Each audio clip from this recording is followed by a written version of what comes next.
বাংলাদেশ নারী ফুটবলে নতুন ইতিহাস। ভুটানের নারী ফুটবল লিগে খেলতে যাচ্ছেন জাতীয় দলের এক ঝাঁক তারকা ফুটবলার সাবিনা, সানজিদা, কৃষ্ণা, রূপনা, যাদের পারফরমেন্সে গর্ব করে গোটা দেশ। তারা এবার লড়বেন ভুটানের ক্লাব ফুটবলে। এখন পর্যন্ত নিশ্চিতভাবে 10 জন বাংলাদেশি নারী ফুটবলারের বিদেশ লিগে খেলার বিষয়টি চূড়ান্ত হয়েছে।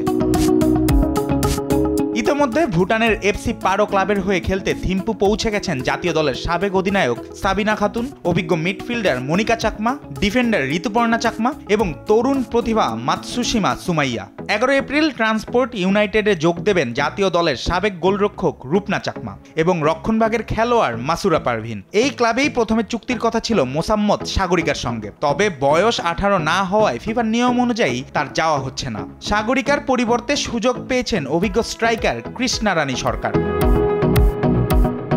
সর্বশেষ খবর অনুযায়ী থিম্পু সিটি ক্লাবের হয়ে খেলবেন মিডফিল্ড জেনারেল সানজিদা আক্তার, মারিয়ামান্দা এবং ডিফেন্ডার শামসুন নাহার সিনিয়র। ক্লাবটি শুরুতে শামসুন নাহার জুনিয়রকে দলে নিতে চেয়েছিল, তবে তাকে না পাওয়ায় নেওয়া হচ্ছে অভিজ্ঞ শামসুন নাহার সিনিয়রকে।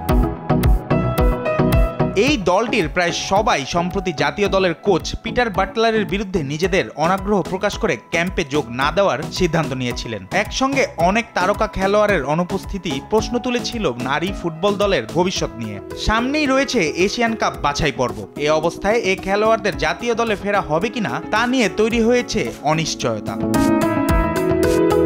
ভুটানে রওনা দেওয়ার আগে এই ফুটবলারদের সঙ্গে দেখা করেছেন বাফুফে সভাপতি তাবিদাওয়াল। সবাইকে শুভকামনা জানিয়ে বিদায় দিয়েছেন তিনি। বাফুফে বস তাবিদাওয়াল আশা রাখছেন মেয়েরা সবকিছু ভুলে খেলায় ফিরবেন।